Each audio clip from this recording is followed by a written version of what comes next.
గతంలోనే నాకు టీఆర్ఎస్ ప్రభుత్వం డబ్బులు ఆశ చూపించారు, పదవి ఆశ చూపించారు, చైర్మన్ ఆశ పోలేదు. నాకు ఈ పార్టీల ఆత్మగౌరవ సమస్య నా మీద ఎస్సీ ఎస్టీ కేసు పెట్టించి నా మీద దాడి చేసింది. నన్ను 2 సంవత్సరాలు పదవి రాకుండా అడ్డుకున్నందుకు నేను పార్టీ మారాల్సి వచ్చింది. నా ప్రజలకు ఈరోజు పేరునే చెప్తున్నా, ఇది నమ్మకం, ఇది నిజం.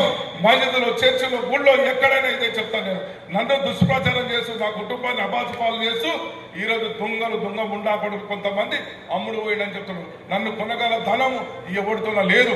ఈరోజు దానం నా దగ్గర వచ్చిందంటే నా మీద ప్రేమతోనా. ఈరోజు ఎంతో ఇబ్బందులు ఉండే ఆయన ఎక్కడో వేరే దగ్గర నుండి కూడా వచ్చిందంటే నా మీద ప్రేమతోనా.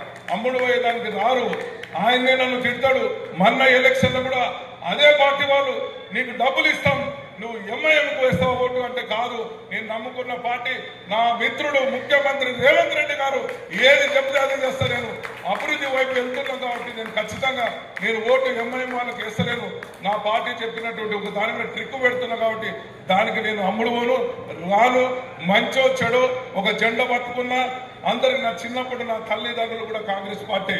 నేను విద్యార్థి దశ నుంచి ఆ పార్టీలో ఉన్నా, త్యాగాలు చేసిన. ఏ రోజు ₹1 నేను సంపాదించుకోలేదు. నా డబ్బులు నా భార్య నా పిల్లలు పనిచేస్తే ప్రెస్లో ఆ పైసలు తీసుకొని ప్రజలు ఖర్చు పెట్టాను.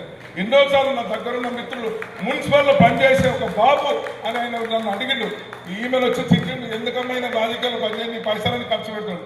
అలాంటిది ఈరోజు మహిళా రిజర్వేషన్ కడుతున్నా.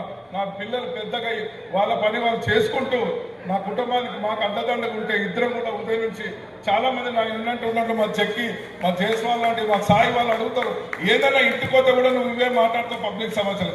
నాకు అట్లా అలవాటు అయిపోయింది. గతంలో ఎలక్షన్లో చెప్పిన ఒకటికి సిగరెట్ అంటే ఇష్టం, ఒకటికి మందు అంటే ఇష్టం, ఒకటి సినిమాలు అంటే ఇష్టం.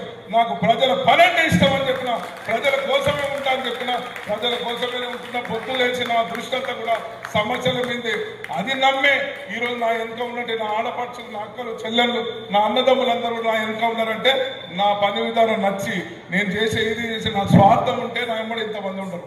నేను తప్పుడు వ్యక్తిని అయితే నా వెనుక ఇంత ఉండదు. కాబట్టి రానున్న రోజుల్లో రకరకాల మాయమాటలు తప్పి మీ దగ్గరికి రావడానికి చూస్తారు వాళ్ళు. కాబట్టి మీరు చిన్న పొరపాటు కనుక మనం చేసిన వరకు ఈ అభివృద్ధిని కొనసాగించలేరు. వాళ్ళు ఏదో ప్యాషన్ కోసం, ఏదో రాజకీయాల్లో మనం రాణించాలి, మనం